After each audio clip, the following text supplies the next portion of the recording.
Quand on parle de Númenor, comment ne pas penser à de grandes statues, à une majesté oubliée, et bien sûr à l'île des hommes. Mais les Núménoréens ont un jour posé le pied sur les terres du milieu, et non content de soumettre le sud avec le Harad et les premières prémices du Gondor, ils fondèrent une cité méconnue dans le nord, Tarbad. Pour trouver la ville, il faut voyager du nord vers le sud en gardant l'une des deux rivières Mithaitel ou Glenduin pour guide infaillible. En marchant ainsi, l'explorateur pourra arriver à l'endroit précis où ces deux rivières se retrouvent pour en former une plus grande, le Gwathlo. Les eaux paresseuses se répandent dans un réseau de marécages, de mares et d'eyaux. Les tourbières peuplées de cygnes et de nombreux autres oiseaux aquatiques que certains ont appelés Ninth in Elf. Les tourbières sont le premier signe que le voyage arrive à son terme.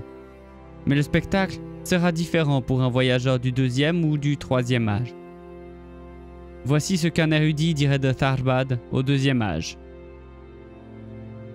Au début du second âge, la rivière pénètre alors dans la partie sud du royaume Noldorin de l'Eregion. Au VIe siècle de cette ère, Aldarion, le navigateur, fit de nombreux voyages sur terre et sur mer et remonta la rivière Gwathlo jusqu'à Tharbad, où il rencontra Galadriel. Ces premiers voyages fluviaux ont également été effectués par de hardis explorateurs de Númenor, dans des navires de plus faible tirant d'eau. Mais ces voyages sur le Gwathlo se sont rapidement multipliés après que les Núménoréens aient construit un petit port à l'estuaire du fleuve pour exploiter le bois local, Vignalande, le nouveau Havre. En 1695 du deuxième âge, les Núménoréens dévastaient les forêts en aval de Tharbad et avaient été obligés de construire des forts à la fois au Havre et le long de la rivière pour protéger leurs chantiers navals et leurs magasins de bois de la population locale qui était naturellement hostile, traités comme des ennemis. Bien qu'elles aient envahi tout l'Eriador au cours de la guerre qui avait débuté cette année-là, les armées de Sauron avaient finalement été contraintes de se replier sur la rivière fortifiée Gwathlo, où elles étaient retenues. Auparavant, Sauron n'avait pas assez de force en réserve pour un assaut sur les forts. Mais à la fin de la guerre, il avait convoqué davantage de forces, qui s'approchaient du sud-est et se trouvaient effectivement à Enedwaith, au croisement de Tharbad, qui n'était plus que faiblement défendu. Il n'est pas certain que les défenses de Tharbad, qui consistaient probablement en le plus septentrional des forts fluviaux du Gwathlo, aient été vaincues. Mais Tharbad est devenu le site de la bataille du Gwathlo, où, après que son armée ait été prise à revers par Keriatur, qui avait remonté le Gwathlo depuis Landaer, Sauron fut mis en déroute. Tharbad n'est pas mentionné dans les archives qui subsistent pendant plus de 1500 ans après la guerre. Toute la région a été largement ignorée par les elfes et les Núménoréens suite à la destruction d'Eregion et des forêts et à l'hostilité continue des indigènes survivants.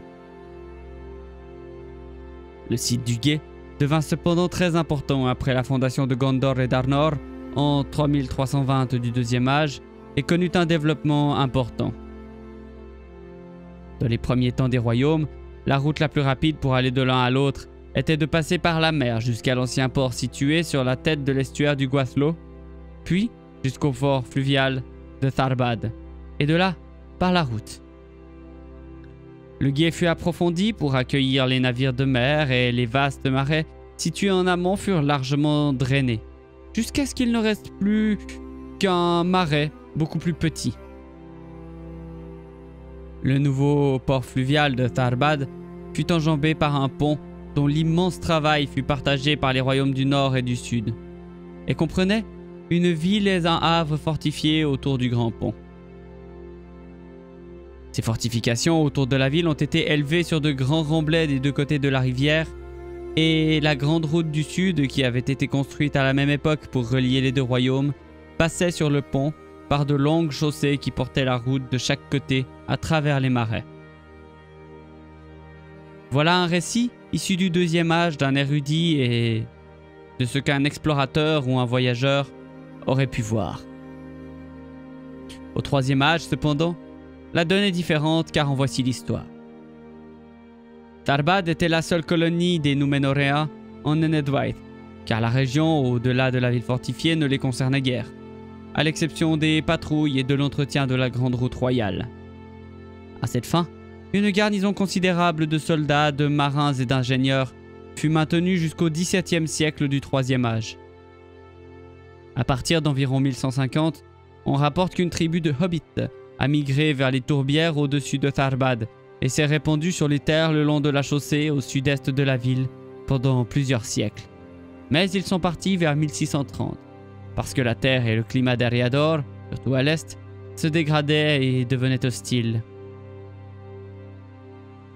Leur départ et la détérioration du climat ont lieu à peu près au même moment que la grande peste de 1636, qui a presque entièrement dépeuplé Cardolan, l'un des états successeurs d'Arnor, avec lequel Gondor partageait Tarbad.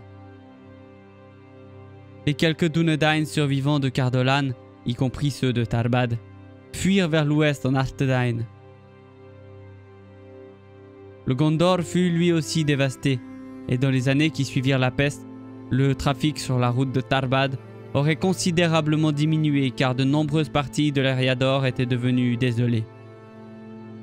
Il n'est pas étonnant qu'à partir de ce moment-là, la région se soit rapidement étiolée et soit tombée dans la décadence. Les survivants de la peste sont restés à Tarbad, et la grande et de nos jours vieille route du sud a continué à être une route commerciale importante pendant 350 ans, jusqu'à la chute d'Arthedain en 1974 et la fin des jours des rois à Gondor 76 ans plus tard. À partir de 2050, les Dúnelandais, natifs des environs, ainsi que les personnes restées à Tarbad sans doute, cessèrent en fait d'être sujets du Gondor, et la route royale était négligée à Enedwaith, et le pont de Tarbad devint dangereux et peu solide, et il ne fut remplacé que par un gué périlleux, et non moins dangereux. Tarbad fut encore habité pendant 862 ans, malgré l'absence de toute forme de gouvernement central, probablement par un peuple semblable aux hommes de Bree et aux Dúnelandais. Au cours de cette période, les vestiges décrépits de la grande route du sud, au-dessus de Tarbad, furent connus sous le nom de chemin vert, même après que Tarbad elle-même fut finalement ruinée et désertée. En 2912, lorsque de grandes inondations dévastèrent Enedwaith après le grand hiver. Au moment de la guerre de l'Anneau, un siècle plus tard, lorsque Boromir entreprit son grand voyage de Gondor à Foncombe, dont le courage et la hardiesse requis ne sont pas pleinement reconnus dans le récit, la route nord-sud n'existait plus, à l'exception des vestiges effrités des chaussées, par lesquels on pouvait s'approcher dangereusement de Tarbad pour y trouver des ruines sur des monticules dépérissants, et un gué dangereux formé par les ruines du pont, infranchissable si la rivière n'avait pas été lente et peu profonde à ce moment précis où Boromir traversa. D'autres personnes traversèrent occasionnellement le pont en ruine, à leurs risques et périls, y compris les Nazgûl, les serviteurs et les espions de Saruman, ainsi que les rôdeurs du Nord qui cherchèrent Aragorn au Rohan en 3019. Au début du IVe âge, la ville en ruine fut probablement reconstruite et enfin repeuplée, à la fois par les Rohirrim, qui colonisèrent Enedwaith et se multiplièrent à l'excès, et par le royaume réuni, qui commença à repeupler Eriador. Nous arrivons au moment du récit où les sages n'ont plus de matière, car personne n'était là pour en parler, aucun récit écrit n'est parvenu jusqu'à nous. Il y a toutefois une question ouverte que j'aimerais poser. Non sans le seul rapport avec la vidéo, mais connaissez-vous des artistes prolifiques dans l'illustration des Terres du Milieu, autres que John Howe, Alan Lee ou Ted Nasmith, bien entendu? Laissez-moi vos réponses dans les commentaires. Et il me faut maintenant vous laisser là et vous dire merci d'être venu. Et à très bientôt en Terre du Milieu. Ciao!